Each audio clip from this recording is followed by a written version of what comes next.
Hello, everyone, and welcome to this radcast of the Social Club at the End of the World. We're broadcasting Jamie and Jamin from Cleveland, Ohio, and we're joined by a number of folks who will introduce themselves first. We're going to do introductions and personal updates all in one, starting with Adam. Adam, take it away.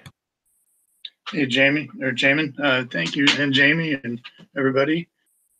Thanks for letting me come on here. I don't have a lot to update. I've just been sending out some letters, and mostly I just want to hear what's going on. So I'm just going to sit back and listen for the most part. Thanks. Absolutely. Nothing wrong with that. So glad you're here, Adam, and I'm sure you'll be chiming in as we get into the topics on the agenda, which we'll cover next. All right, next up is Dan in Chicago. Dan, welcome. How you doing? Yeah, good to be here. I don't have a whole lot to report specifically concerning activity with climate change. I would say I could psychologically update in this way. The more that I learn, some of it is repetitious in terms of exponential climate change. Some of it has to do with, the endless propaganda and the censorship that kind of accompanies it. I find myself becoming somewhat disheartened concerning humanity. So it's like sometimes I feel almost that I know too much. It's this sense that I know a lot of stuff. I've read a lot. I've researched.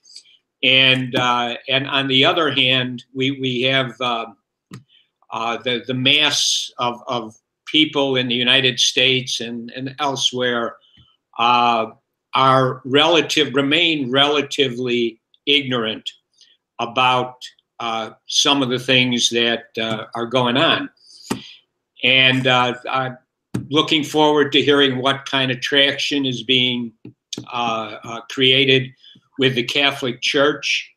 But again, I would say that it's just very concerning to me that after all this time and, seeing what's going on with the weather here and other places and in terms of where we're at, it just seems like a really hard nut to crack. But with that, I'm going to go ahead and let somebody else, get in there. Thank you.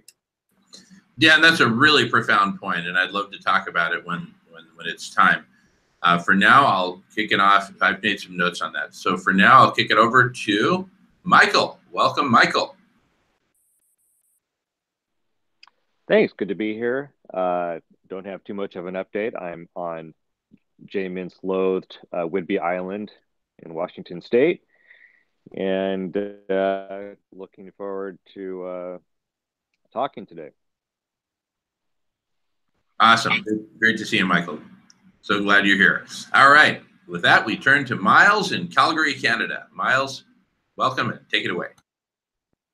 Okay, great to be on the call again. And I have behind me a little sign here. I'm not sure how easily you can read it, but it's a quote from Ralph Nader. And Ralph Nader once said, "It all begins with a conversation." So that's what I'm working towards here. I did a little bit of that with an initiative regarding Campaign for Nonviolent Cities in Calgary. I was a one-man show for an afternoon.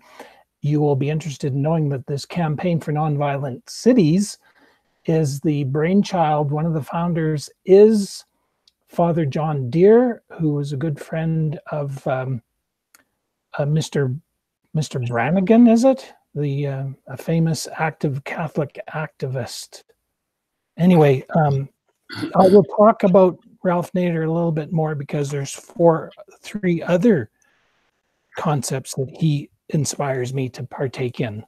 So, and I'll talk to everybody about my connection to Chief Lee Crowchild of the Tsuut'ina Nation here in Alberta. Awesome. Thank you, Miles. Next up is Fred. Welcome, Fred. Take it away. Can you hear me? Yes, we can hear you great. Okay. So I don't have a lot to report. I saw a couple articles this week in various periodicals and newspapers regarding, examples of climate change, but nothing about doing anything about it, other than the fact that the state of Washington is going to allocate some money to save the northern pod, I think, of killer whales. And I mean, killer whales are, as we all know, suffering from the results of climate change. So there's that, and then there's an article which I mentioned to Jamin in the New York Review of Books on climate change, which, if you want to read it, read it. The thing I'm interested in, Jamin and I had a conversation about what he and Jamie are doing in Cleveland, and I think it's really an excellent opportunity to do a test run on how to get the information out, how to get or keep it in the public eye for more than 5 minutes or whatever. And I was particularly interested in what you're doing with regard to getting the media in Cleveland involved, and like the newspaper. And I mentioned to Jamin getting in touch with the religion editor of the Cleveland Plain Dealer. I don't know if they have one, but I know that some newspapers, at least on Sunday, have a religion column. And talking to the parochial schools and getting it synchronized so that all the Catholics are on the same page at the same time. But then I think what's really important is what can we do or what can we provide as like homework or actionable things, not just talking about it, because that to me seems like what happens a lot, and with myself included. I get talking to people who are concerned about climate change, et cetera, but then what are we actually doing? And it's like, where's the interactive part of this? So yeah, so I'm really curious, guys, to hear what happened with the diocese and what you guys have so far done with regard to marshaling the media outlets and publicizing this and making it as big and splashy an event as possible. Or if it's going to be an event, I think I understand you saying that hopefully the priests are going to deliver sermons or homilies or whatever on abrupt climate change. And parochial schools, have we given them maybe we could give them a curriculum or a syllabus of telling publications or whatever that their students could could familiarize themselves with and get galvanized. Okay, that's really what I have to say. That was my week. I've been thinking about it a little bit. Beautiful, Fred. Thank you so much, brother. Yeah, I took some good notes. We'll cover some of your questions when we get to the topic of the Cleveland updates. And next up is Jamie. Take it away, Jamie. Welcome. Hi, everybody. I don't have a lot of personal updates. We've been plugging away at our proposal that we're going to be giving to the diocese in Cleveland. And it's including things like what Fred's talked about, a media campaign. Very specifically, we're going to be honing in on how to recognize and harness the existing Catholics in the 800,000 Catholic diocese here in Cleveland, including marshaling all of the priests to talk to their congregations about a syllabus, about talking to the people in the pews about climate change with a date specific and what they're going to talk about to possibly Easter Sunday or something like that, to bring this message to everyone in the pews. At the exact same time, we should be contacting the kindergarten teachers, the Parent-Teacher Association group, volunteers, all the teachers in the K through 12 programs here in the Cleveland Diocese, which there are about 80,000 students. It's the biggest school system in the state of Ohio. All the teachers, all the employees, and all the volunteers involved with the Catholic Church in this region. So we can essentially harness those people as our incubator of our first request for ideas, because right here, there's the people in the pew, the people that work for the church, including the priests, and we're going to put them all together by sending messages out to the parochial schools, each and every teacher and teachers group.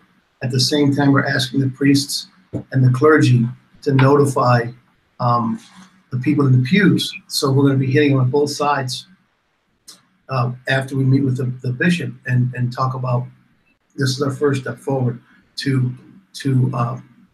enlist and invigorate the entire Catholic family here in Cleveland, and to wake them up and to keep them awake, to make this an ongoing mission. So that's what we've been plugging away at, creating the syllabus for that. So that's all I have to say about that for now. All right, Jamin here. My hello and personal update. Jamie covered most of my personal update as well. Just spending a lot of time, spending more and more time here in Cleveland, really loving it, loving the energy here, and the opportunity to work with Jamie and the Cleveland Catholic Diocese, which will provide a more complete update to next. And now that we've covered all the personal updates, we might as well roll into that. So imagine Batman swirl happening on the screen. Okay, now on to the first topic in earnest. And again, if you have comments to make, just, I see Fred's hand going up. And so it looks like you got something to say. I do. Yeah, go ahead, Fred, go ahead. Can you hear me? Yes, we can. Okay, so it just occurred to me, I'm sitting here thinking about things, and Earth Day popped into my mind, and I realized I don't know squat about Earth Day. And it's probably the only nationally recognized day to think about the sort of things we're thinking about right now. So what's the takeaway from that? I mean, I'm not a hardcore environmentalist, so that's my excuse for not really understanding Earth Day. But the fact that I am somewhat aware of these things, and I don't really have a strong sense of it, is kind of telling to me. I mean, everybody does Earth Day, 24 hours of paying attention, and then they stop. I mean, we have to make Earth Day every day. How do we do that? Okay. Yeah, totally. Well, I'm just going to address that really quickly. Just from my perspective, Radish.org, our organization, sponsored Earth. It was one of the main sponsors of Earth Day San Francisco in 2017. If you went to the main Moscone Center Plaza in San Francisco where Earth Day was happening, you would have seen big Radish posters all around the dome that we sponsored and all that, and we gave talks and had a big booth and all kinds of good stuff, did video. And, Earth Day is basically, it's not, first of all, it's not very well organized.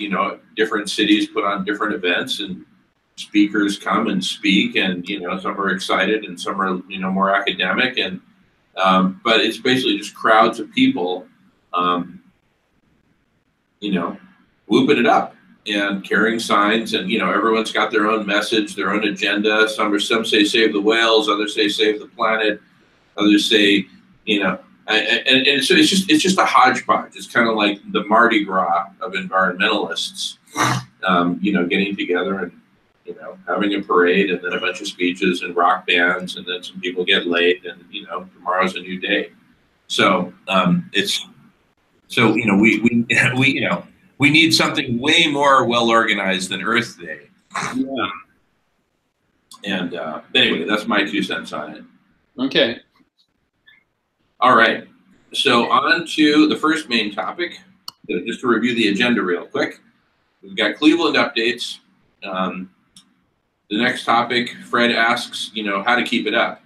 How do we keep the energy up after there is a big news story? Like we've been having more and more environmental news stories, United Nations, new report, blah, blah, blah. People get riled up for a minute and then it fades. Cognitive dissonance. The next topic will be, Miles will lead us on a topic of reaching out, and he has a contact person for the Laudato Si in his area, presumably. And then another topic led by Miles, reconciliation pledges from the First Nations, and specifically Chief Lee Crochet.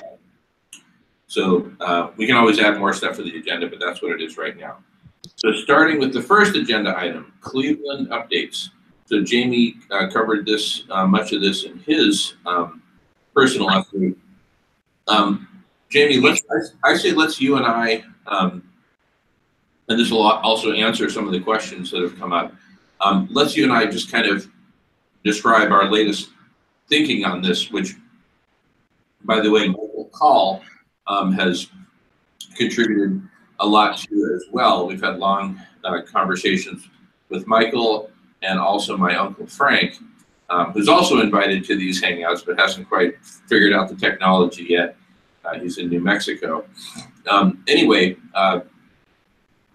basically, here's where we're at. We've got a meeting scheduled for January 8th with the Vicar General of the Cleveland Diocese, which has 800,000 members. On the top floor of the diocese, which is also where they have their main, C-level offices, including the bishop's office. So very good chance we'll have some interaction with the bishop, Bishop Perez himself, as well. A little bit of context around that for those who don't know. I didn't know this. The Vicar General is essentially the CEO of the diocese, whereas the bishop is essentially the chairman of the board, kind of thing. So day-to-day responsibilities, executive responsibilities, that's Vicar General. Bishop Perez doesn't have to deal with all this day-to-day stuff. He can focus on big mission, big vision, praying, and when he's called to the Vatican, he can then do that, leaving behind the Vicar General to attend to duties, etc. So that's just a little context there. There are 6 dioceses in Ohio. Where basically the state is carved up into 6, and the main city in each of those, Cleveland in this case, is where the headquarters are, but it really covers multiple counties. I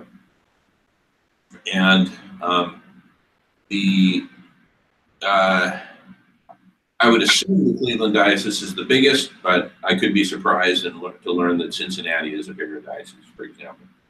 But anyway, with 800,000 regularly participating members, it's a big, big deal, huge population. So our mission here really answers a lot of the questions that have been raised so far in this meeting today. You know, how do we get people engaged? How do we do something beyond, you know, the 5-minute news blurb and get riled up for a minute and then, it's, you know, attention deficit, we're on to the next thing, or just our daily survival, making money, hoarding, surviving wherever we're at on the economic ladder is where we're at. But it seems to dominate our attention no matter where we're at.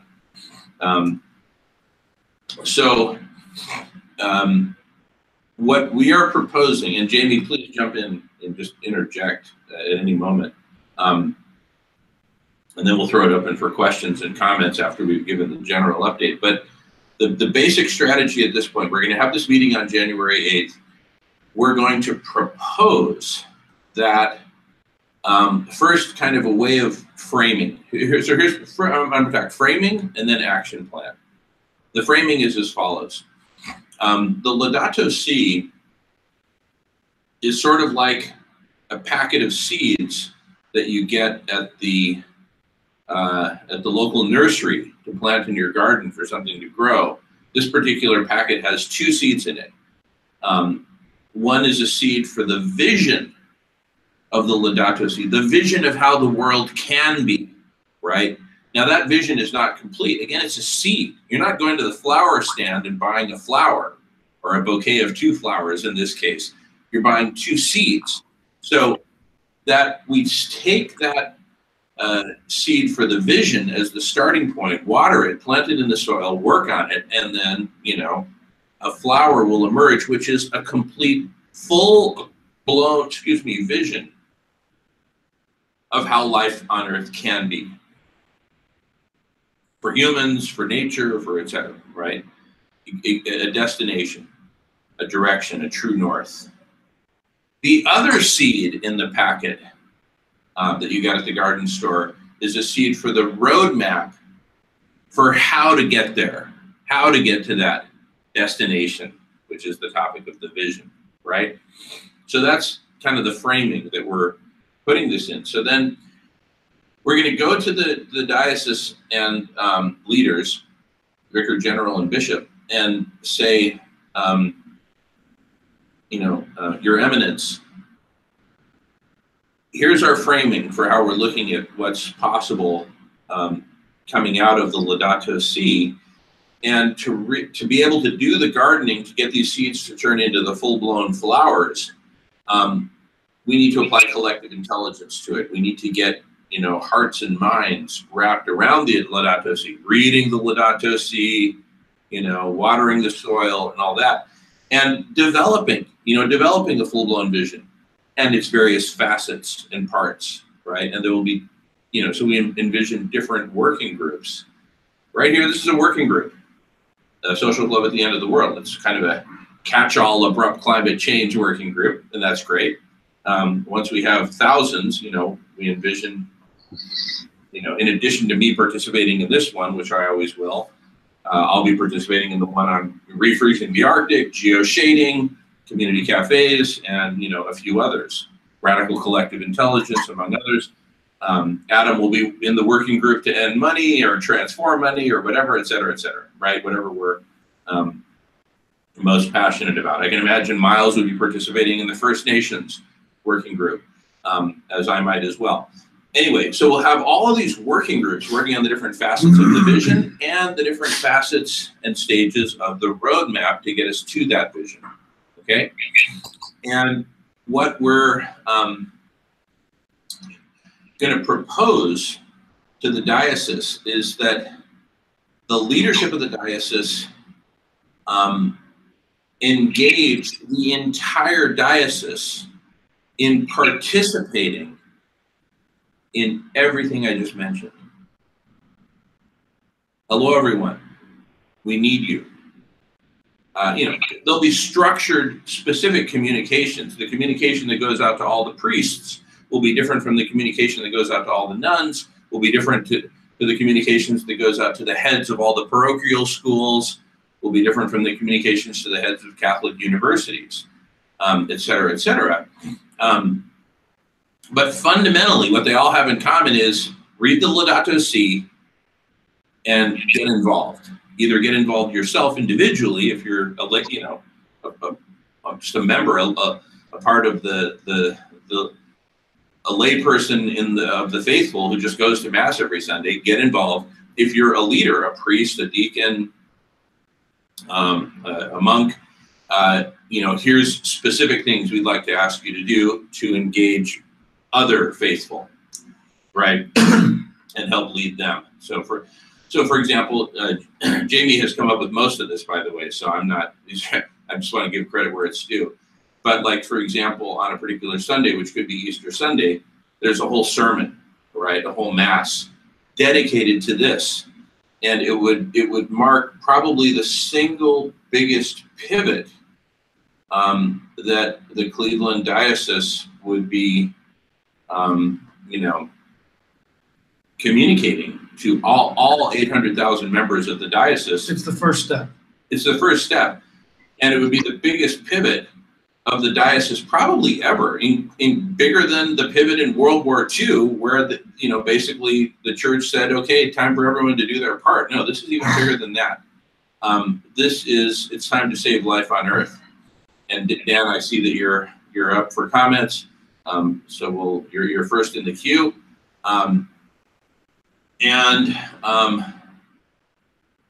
Now, we can go deeper, to take it one layer deeper, in addition to just saying, okay, let's have all the, here's the top 100 topics. Let's say there's, 20 topics related to the vision and 80 topics related to the roadmap, and how do we actually get there, and what solutions do we build, and all that. Melissa, welcome, my queen. Welcome, darling. We're just in the middle of the first topic, which is kind of the Cleveland Catholic updates. And so, taking it a level deeper than, okay, here's the 100 topics, and, free meal, how about that? So that's how they start homework here in Cleveland. I love it. Love it. Okay. So we're at the public library, and they're just announcing a free meal for everyone who's here to do homework. I absolutely love that. So anyway, and speaking of which, they're right on cue. I was going to say, taking it a level deeper, in addition to just the 100 top topics, we're putting particular emphasis. This is one scenario. We're putting particular emphasis on the topic of building the first mega community cafe. So that announcement that went out in the library would go out all throughout the Cleveland Diocese.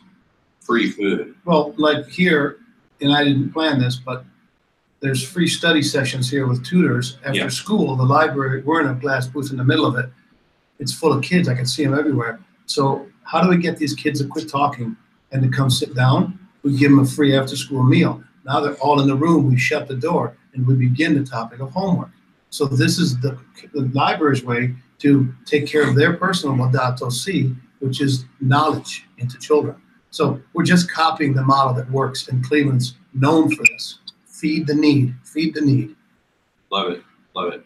So, we would, in one strategy that we would propose out of maybe 3 or 4 that we might propose to the leadership of the diocese, one is, cover all topics, but then a big spike in the topic of the community cafe for Cleveland, and rounding up the Cleveland 100 restaurateurs that would all chip in to build this and operate it and fund it. The Cleveland 100, they might kick in an average of $2,000 a piece. Times 100 restaurants is a monthly budget of $200,000. The Cleveland Food Bank is way up there, possibly #1 in food banks in the nation in terms of organizing and delivering and distributing food. So there's already a huge food supply in raw materials, ingredients. Again, the whole culture of Cleveland is just so amazing and very Catholic and very faithful, very into sharing and giving. So we think this is the perfect place to do all of the above. And then, to take it even a level deeper, we're envisioning that, you know, the community cafe could sort of be the first breakout from just going from ideas and discussions to boom, something's actually happening, you know, to address the point that, you know, Fred raised.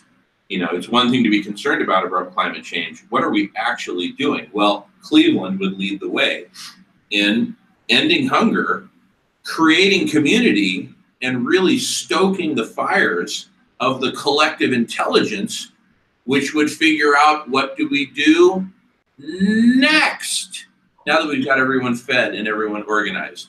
And that would start a chain reaction of doing and thinking and deliberating and collective intelligencizing, and then figuring out and then doing, right? Let me just jump in. Yeah, please, yeah. On the question that Fred posed earlier about how do we keep the fire burning, there's a headline, oh my God, and then, you know, swipe left, swipe right.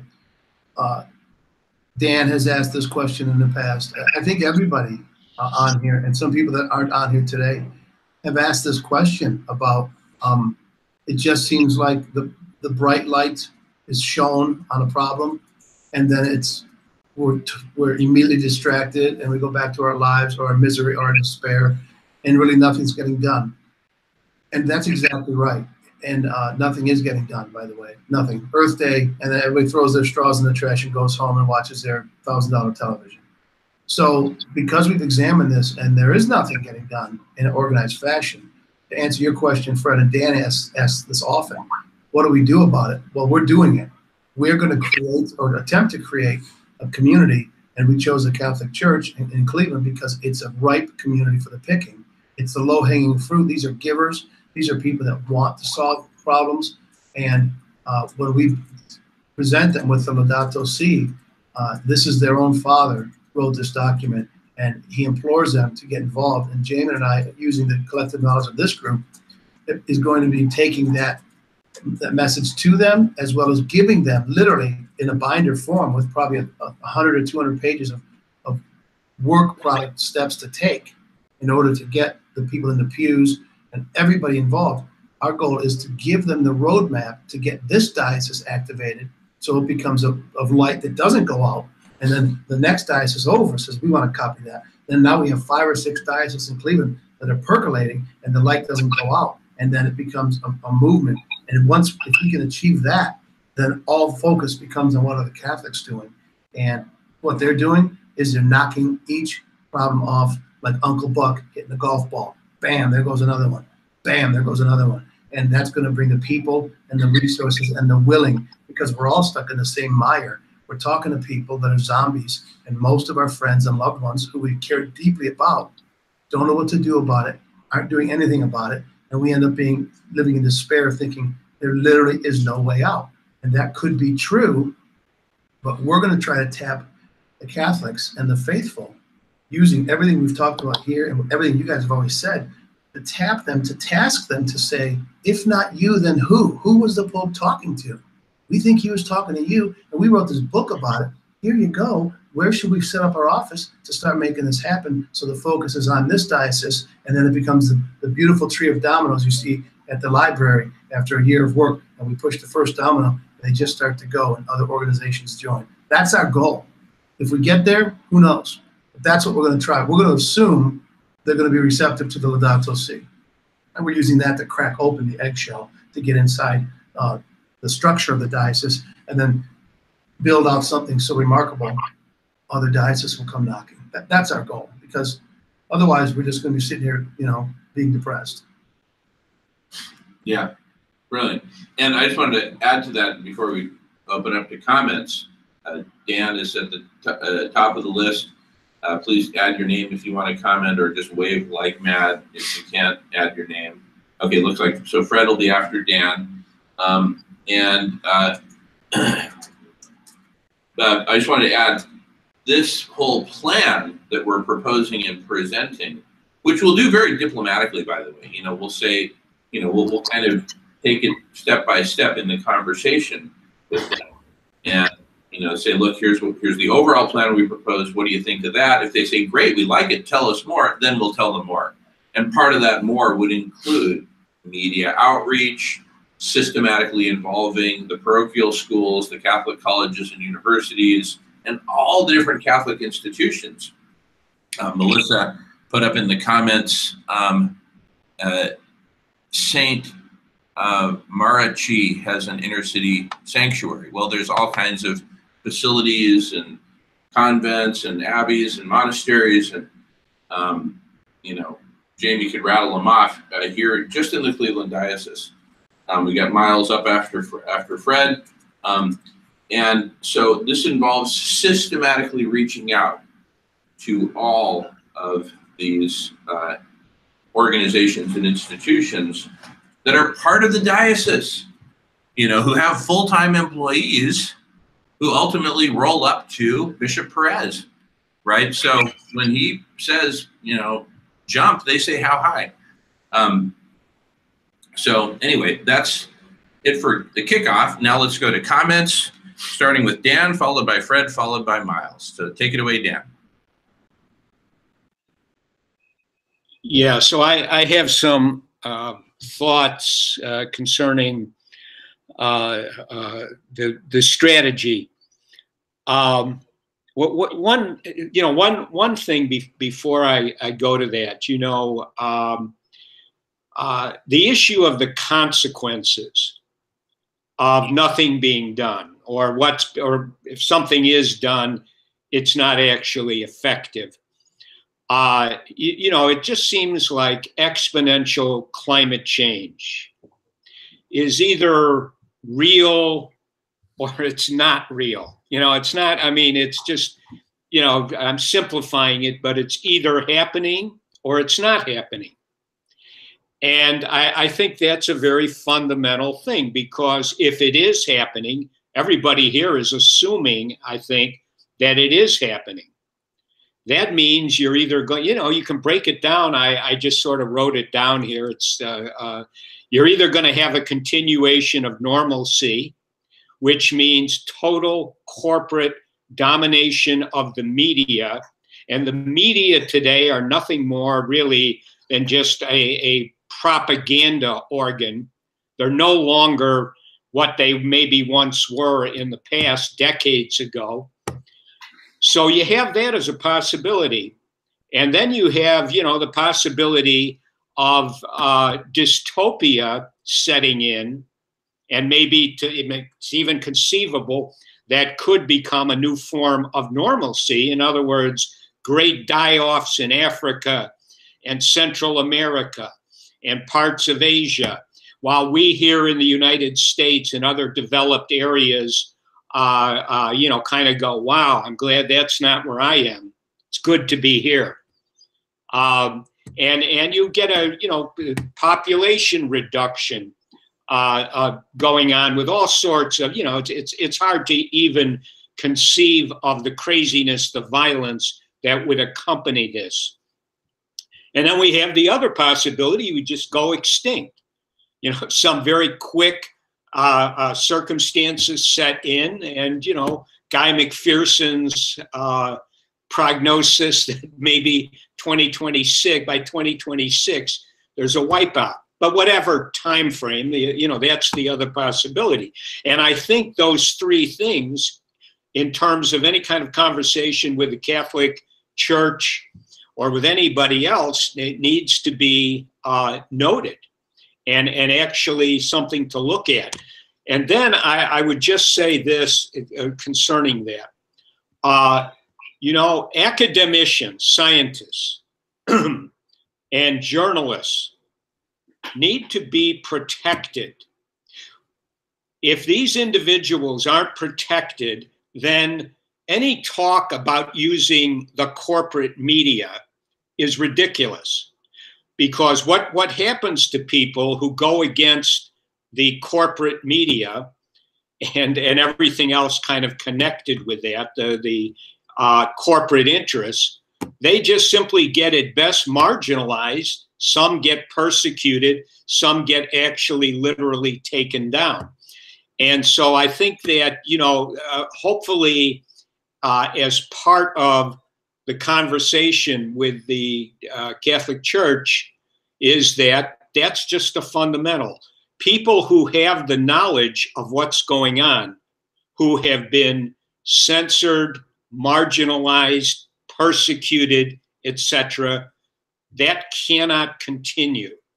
And I would think the Catholic Church, in my imagination, could offer some protection by standing up to the people who essentially, whether they believe there isn't a problem or they think there's a problem and they just want to keep the masses down for the longest possible time, that bubble that exists right now needs to be punctured.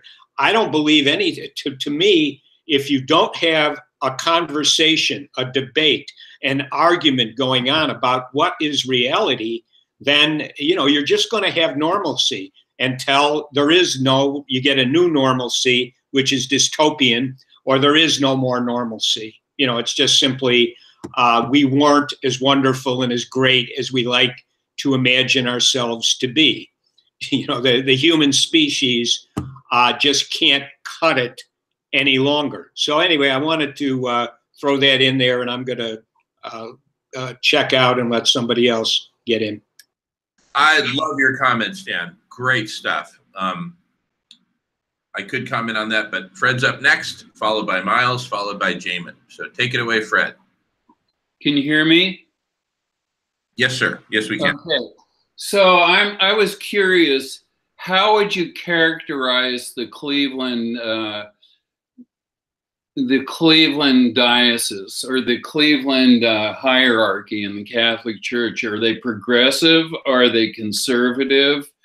Because I think, Jamin, I mentioned to you earlier that something I had just read about the Pope being sort of under attack this recently for what his enemies, the conservative branch of the Catholic Church, have characterized as, his failure to address the sexual abuse problem and other things that he's contemplating, allowing women to be priests, things like that. So it's the conservatives are not liking him and would like to see him abdicate.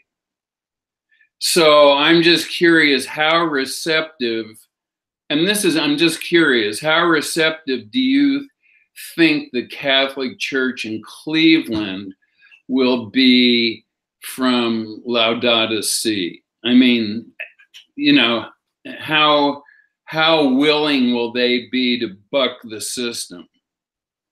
As Dan pointed out, I have serious misgivings about that happening. I mean, there's always been a sort of an alliance between the church and corporate interests or aristocrats or whatever, people who have power. So I guess my starting question was, how would you characterize the Catholic Church hierarchy or leadership in Cleveland that you're going to be working with? Okay, since you stated the question relatively concisely, I'm just going to let Jamie answer it, and then followed by Miles, followed by Jamin. So take it away, Jamie. Well, Fred and everybody, it's my belief. I've lived here my whole life. I've been all over the world, but this has been my home. And this is a very liberal community.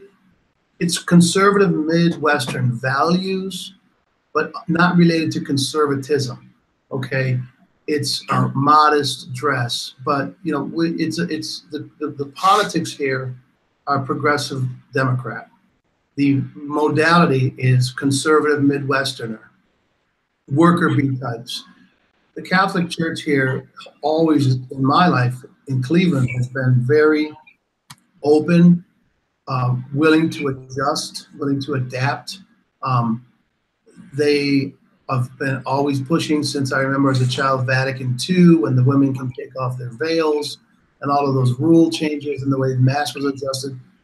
This community was very receptive to change, always has been, and a lot of communities, dioceses around here have not been. But I think we have a aristocracy in Cleveland. There is some pockets in Cleveland that are really, really, really connected to the greed hoard model. There's no question about it. But the bulk of those communities don't represent the Cleveland Diocese, the faithful, the Drew Carey as go to the Warsaw Tavern on Saturday night and go to church on Sunday. So my sense is, and of course we'll know January 9th, my sense is they're willing to look for ideas that can make it better for the diocese members, the community as a whole. And we're not really ones that kowtow to the whims of Rome necessarily. I remember going to some very liberal churches as a child that were unsanctioned, and there were, in the 70s and 80s, there were a lot of priests that left the greater Cleveland Catholic Church to get married and start a bunch of independent churches. And that caused some problems, but they still are considered in the family. So I think the answer is this is a really good place to try. The Catholic, the battle going on with Francis started the minute he showed up. Right. Because they pushed Benedict out for several reasons, and they also claimed they pushed Benedict out for not addressing the sex abuse scandal correctly, which started 30 years before.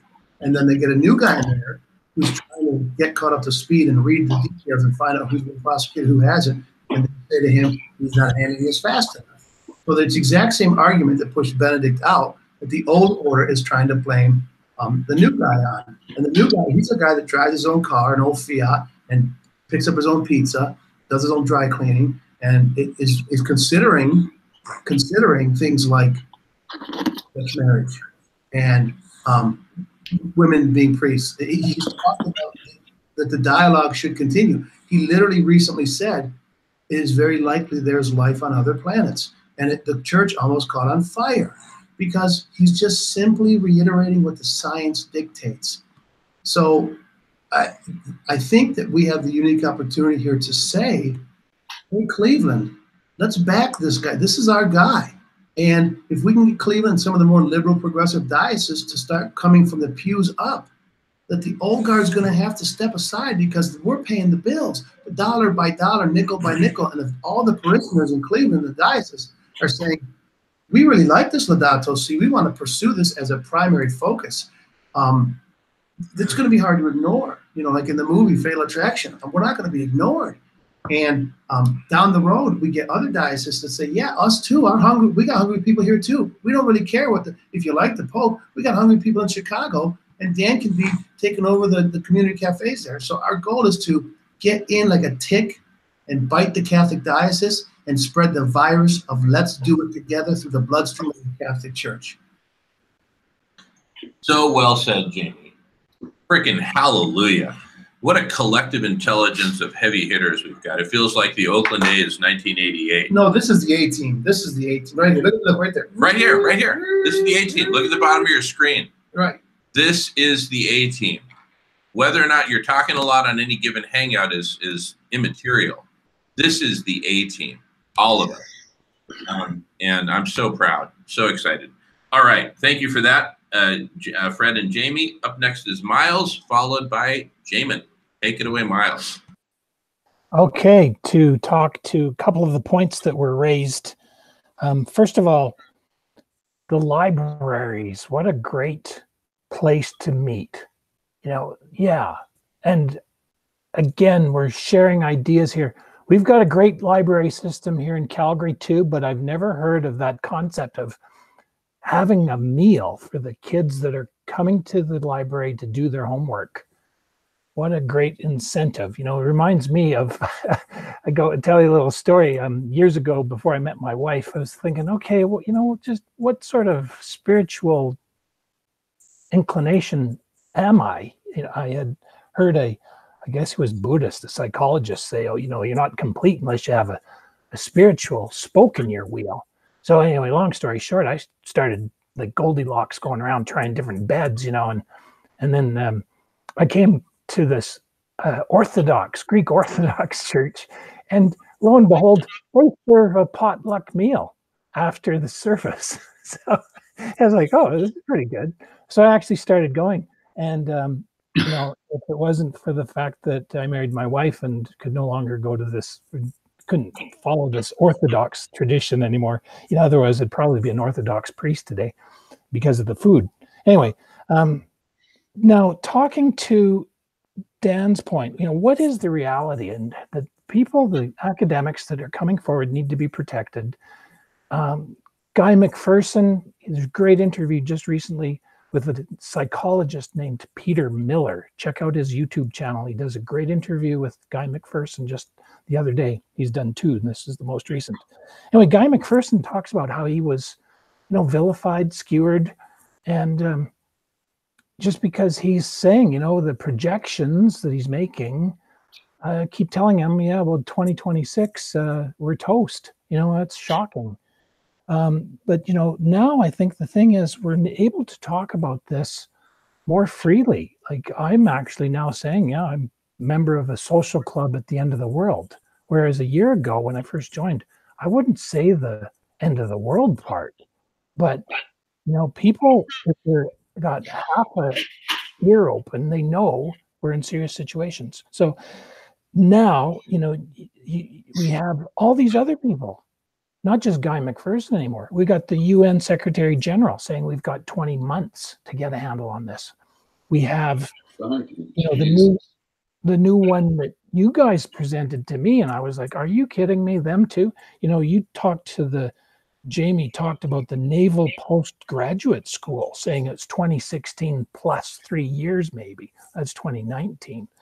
So, and then even if you go with the IPCC, these conservative scientists, they're saying we got 12 years to get a handle on this. That means 2030. So it doesn't matter now who you go to. Paul Beckwith, Peter Wadhams, they're all saying the ice is going, and we got the Finland president said to your President Trump, we lose the ice in the Arctic, we lose the planet. So then there's some other people I could quote. But anyway, Dan's point is important. I don't think that we have to protect people coming out so much anymore, saying these really staggering statistics, because there's many people saying it. So, but I'd like to end on a point of hope. And that is that Guy McPherson, he said himself in this Peter Miller interview just this past week, said, let me be clear about this. There's no joy for me in telling people as individuals or all of society that you are going to die.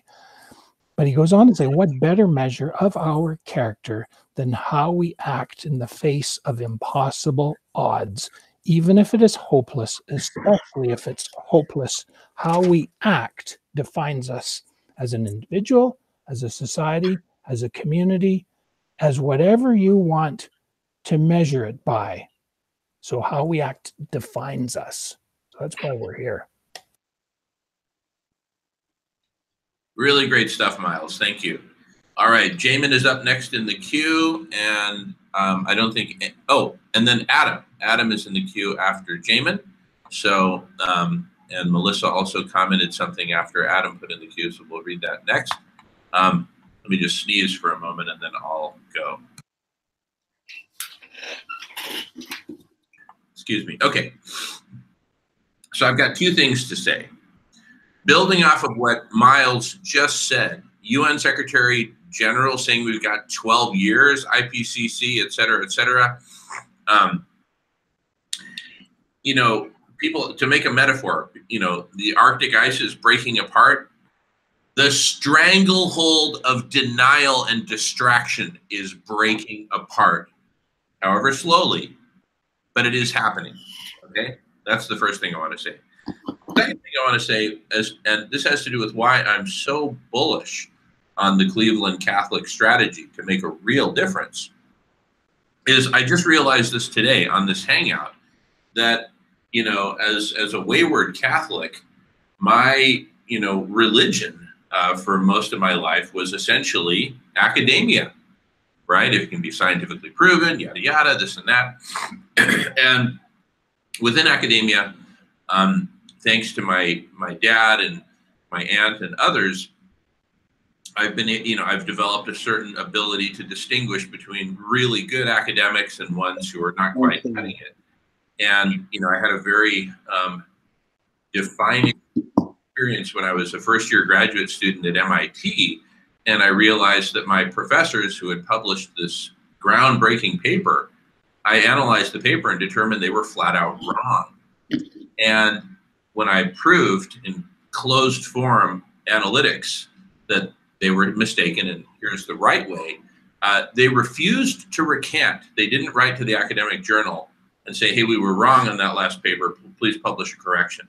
So over the years, over the decades, I've really honed this ability to, identify and distinguish good academics from, not so good academics.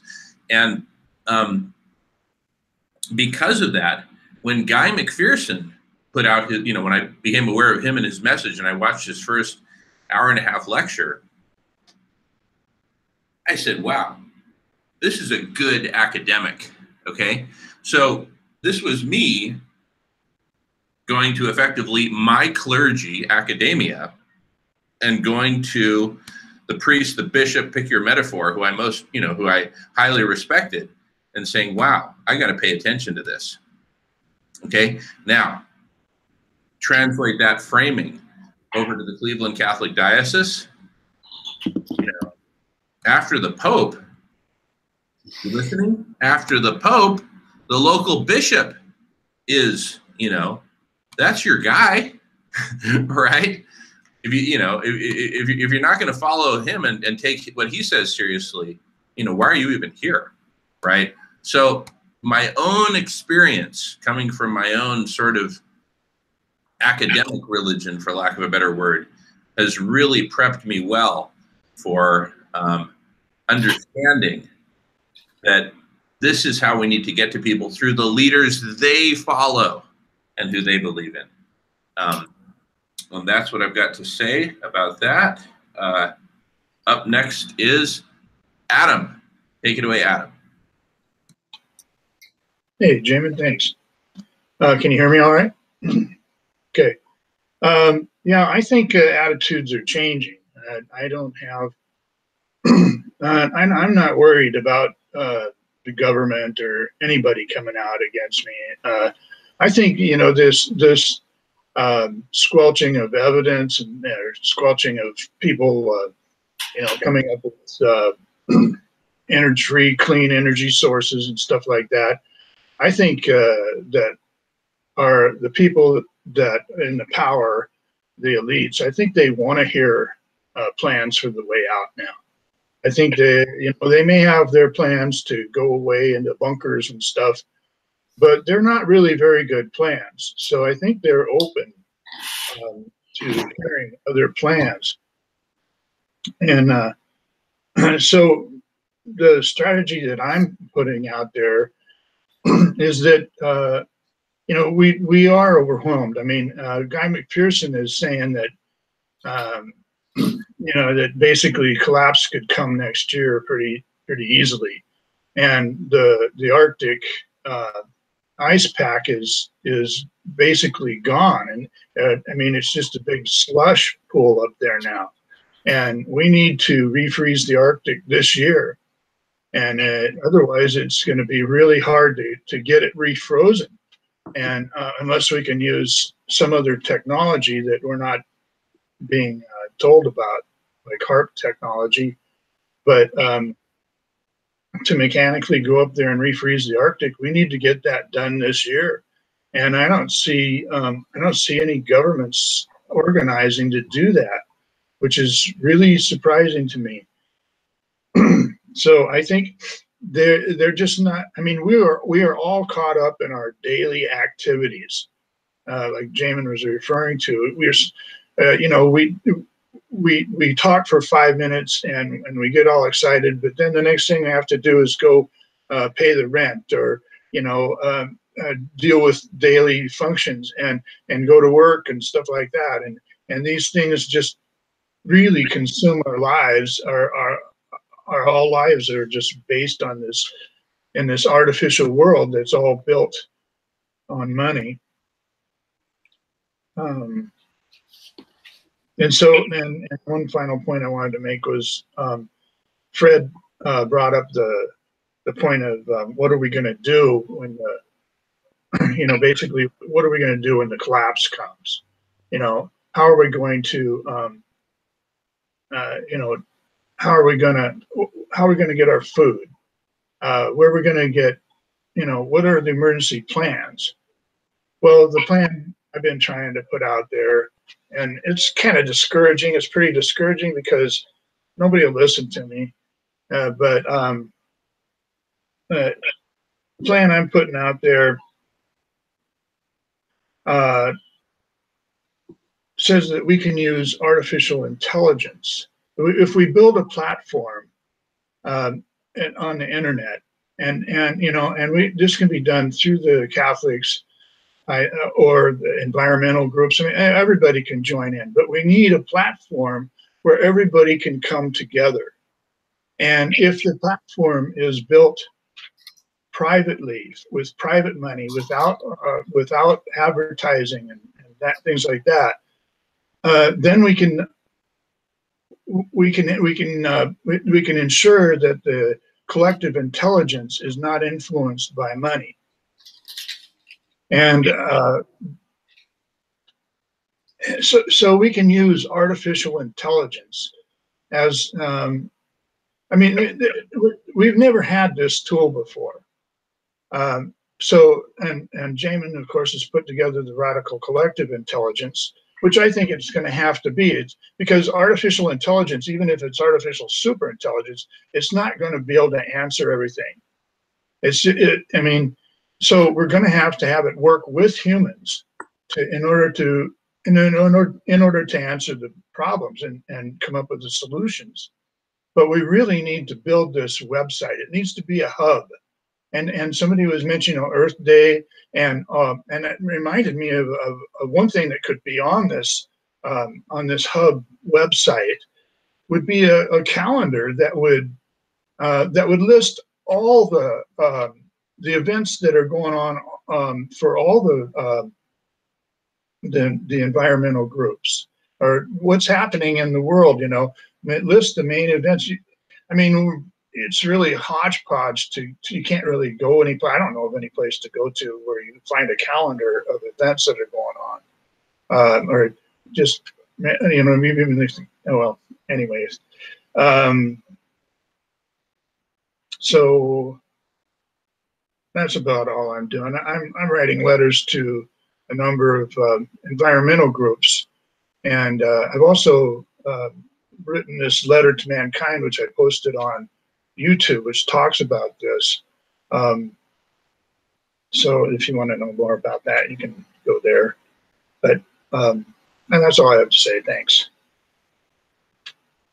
Awesome. Great stuff, Adam. Okay, next I'm going to read Melissa's comment and give her an opportunity to jump in if she wants to. No pressure. And then next in the queue is Dan, followed by Jamin. So Melissa's comment reads, "Always remember that your positive ideas and energy will open doors for this work you have begun. Spirit is at work here too." And Melissa, my queen, do you have anything to add to that? Or was that it? You're good. Okay, I see a thumbs up. Thank you, Melissa. Okay, next up is Dan, followed by, Fred put his hand up.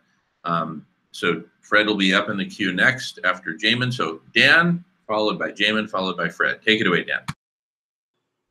Yeah, so I think that, what recently happened out in California, the wildfire problem. And you kind of look at that, and that's something I was following. And, you have essentially three different, not mutually exclusive explanations for the fires. And I'm kind of factoring out the issue of PG&E, I think, their transformers, etc. The corporate problem. But, it seems like you have three possibilities. You have Donald Trump's suggestion that it's just simply forestry mismanagement. That's the problem. It's not climate change or anything else. It's just simply that. Then we have people who attribute it to climate change. You know, you're getting drought, you're getting more heat. This can lead to beetle infestations, etc., that kill off the trees. So you've got all these dead trees because of climate change. And then you have, you know, what I guess I would, and I find this interesting in a couple of levels. I guess I would call it the geoengineering take on it.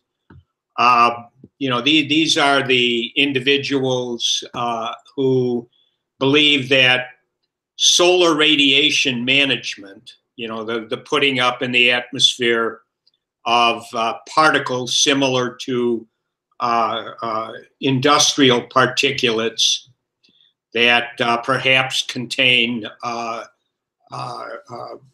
aluminum and other toxic agents, which are, I guess, nano-sized in some cases, and that this has been going on. So they've been trying solar radiation management, the level of the military and in different parts of the world.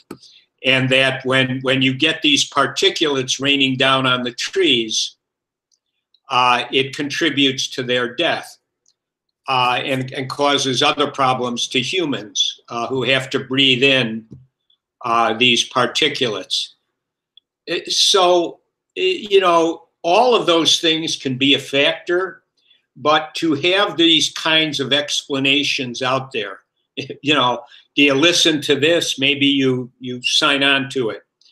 You don't hear this, maybe you don't sign on to it. We need to have these things discussed out in the open, and people need to be able to judge what is being said.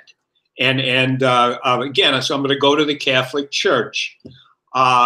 Given the fact that the Catholic Church potentially can penetrate into communities and raise up the consciousness of these things, I think it's important that this happens.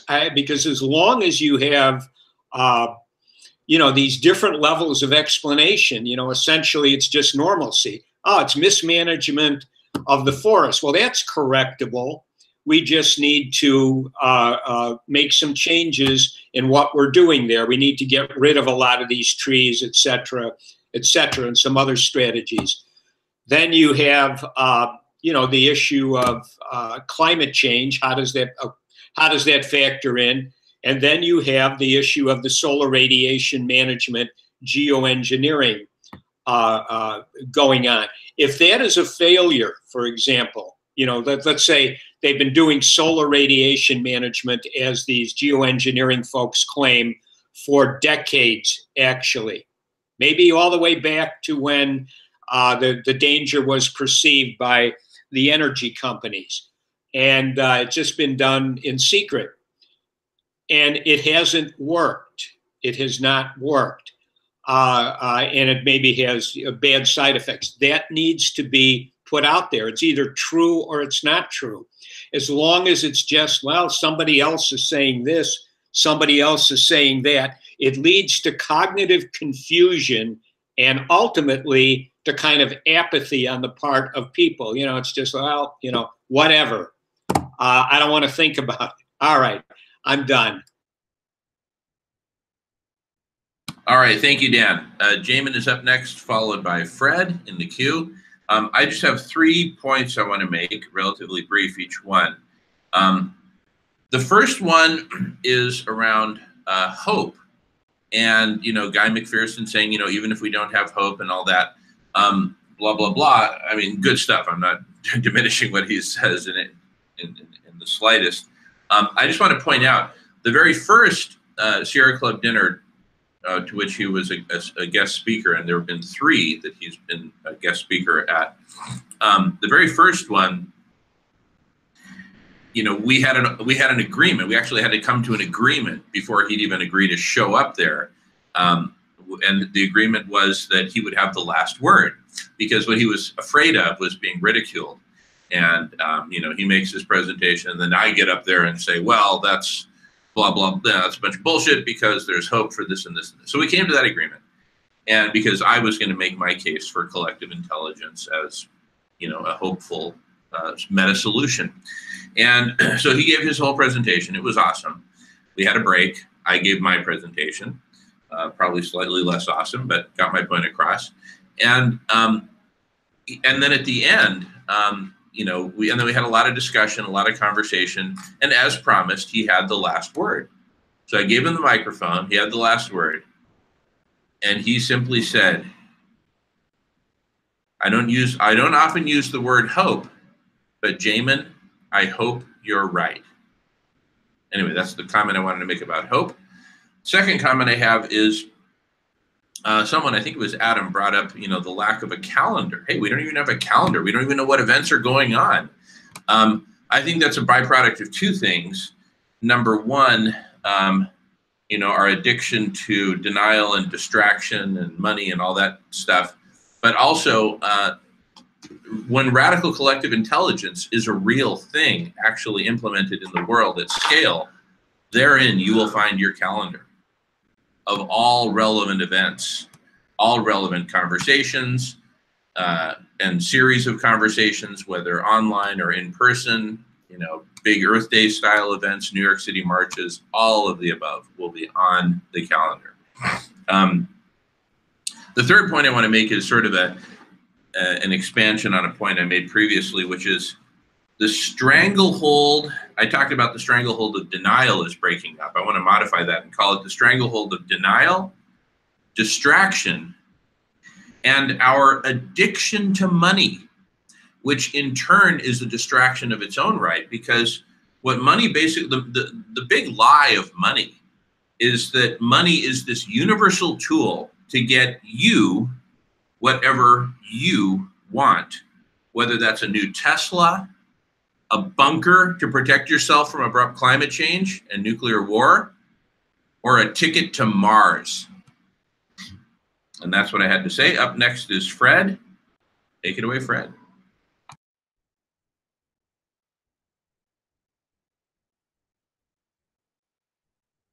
And Fred, I'm sure what you're saying is very interesting. We cannot hear you until you unmute. Thank you. How about now? Now we can hear you. Thank you. Okay. So let me see. I think, okay, have we considered the possibility of writing to our existing political representatives a letter saying that we are, as citizens, we're angry that so little attention has been paid to this issue, and that, and you know, and it's true. It's like, how often in the midterms did we hear anyone say anything about climate change? And I think it's important for us to draft some kind of letter or, you know, written piece that tells people who are going to run for office in the next election or whatever, that they absolutely have to make climate change a primary, if possible, part of their platform, that it just cannot be ignored. And when you've got people who are running for office and the accepted method of getting people to hear your messages to repeat it over and over again, then we have to get a lot of candidates recognizing the critical nature of this. And I, as a citizen, am angry that none of our representatives, very few of maybe senators, maybe our governor has actually been sort of a climate change guy. And Jay Inslee very possibly could be a presidential candidate. How can we let these people know that as citizens, we're angry that this critical issue, the most critical of all issues, is not being taken seriously enough? And I know your point, Jamin, about money. It's true. It's just simply, I mean, everything Donald Trump has said with regard to climate change, that for him, it always gets back to money. It's going to affect the economy. And, you know, that's his answer for everything. If it, you know, costs us money, we're not doing it.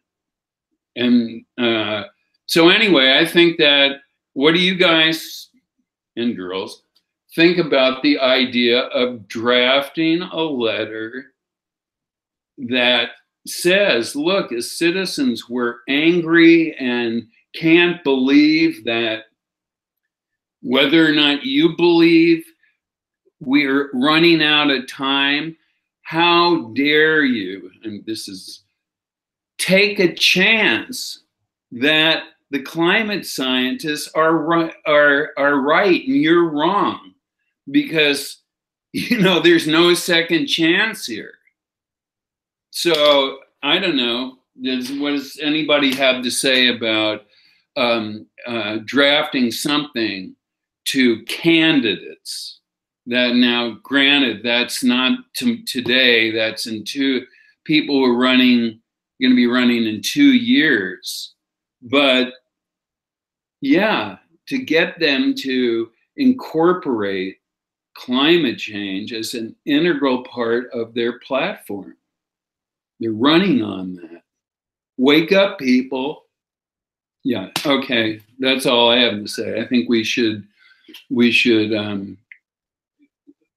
get heavy with the politicians and the candidates. Okay, it looks like, unfortunately, our time is up here. We're going to have to bail from this library and head home. So I'm going to let you guys carry on. Melissa is up next. I presume that if I hang up, the whole thing doesn't collapse. Well, if it does, we'll see. I got to go. Oops. I got to go too. Okay. Actually, could you maybe get it on your phone and then we'll know? Anyway, while we're teleporting out of here. But anyway, next up, actually, I think, okay, Melissa says she can cover it next time. But and I apologize for this, you guys.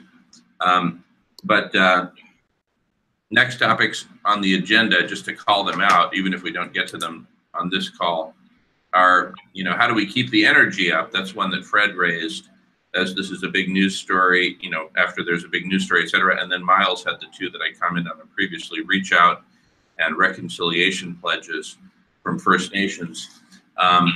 Anyway, carry on if you can. Otherwise, unless somebody wants to kick one off in our absence, which is a real possibility. You've all got your own email address. You've all got the email addresses from the email I sent earlier today, the first one from today. Either way, okay, so I'm going to hang up and bye. Carry on. But maybe I'll carry on. Okay. Yeah. Okay. Guys. Yeah, I have to get going too, and hopefully we will be able to get some traction going. So I just got to say goodbye to everybody. It's been great being with you, and hope to see you next week. Okay, keep the party going. It's still going. Just tell them that so they don't just start dropping like flies. You know what I mean? Yeah, it looks like everybody's dropped off, so I guess we'll just reconvene next week. No, they're all buttoned out. That's okay. See you guys next week. Yeah, it's okay. All right. I mean, you know, it's an hour and a half. Dude, aren't these just getting better and better? The collective intelligence and the collective memory are really evolving here. Don't you see it? No, I see it. It's a beautiful thing.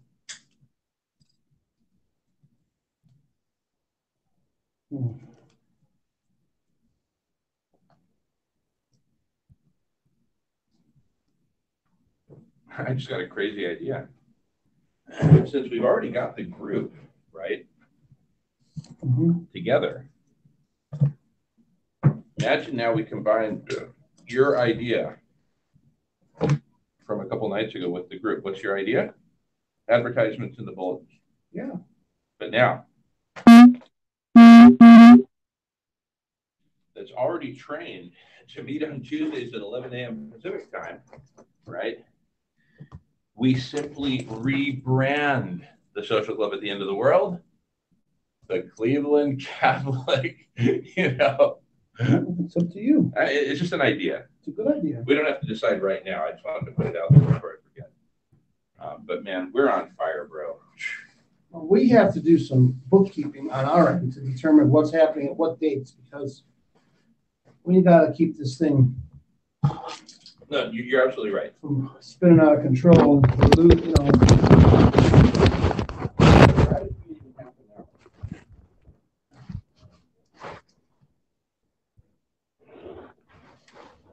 Yeah, but I feel like so let's do that right after the radical. Yeah.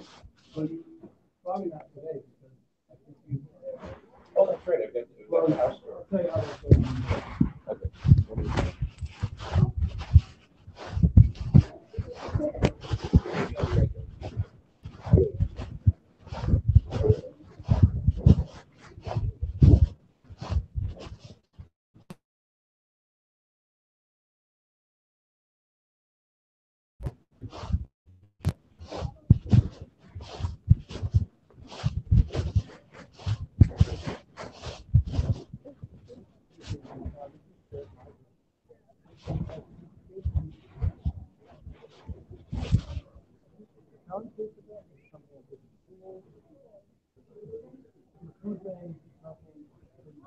Call to order.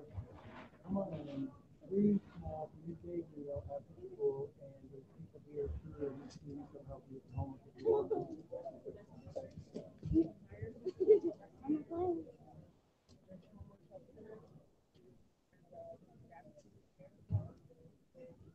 So there's no excuse, because they're not even hungry.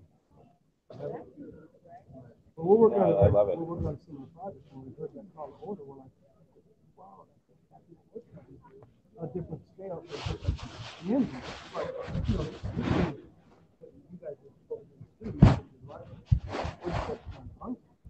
Finding ways to get welfare organizations and people out there, people in Cleveland, and they can, I mean, that's $2, right? Because all the churches, you say down on the pocket, people, $1 per person, right? And we go to the buck, you get hundreds of thousands of dollars a week, right? 2 churches out there. In Cleveland, right? Block by block. So we did that. What's your name? Jamie?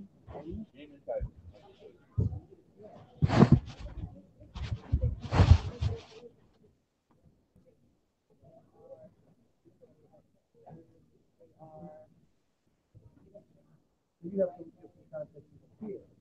They roll up with the truck full of food. They roll up, they have to put air, lunch bags, so with the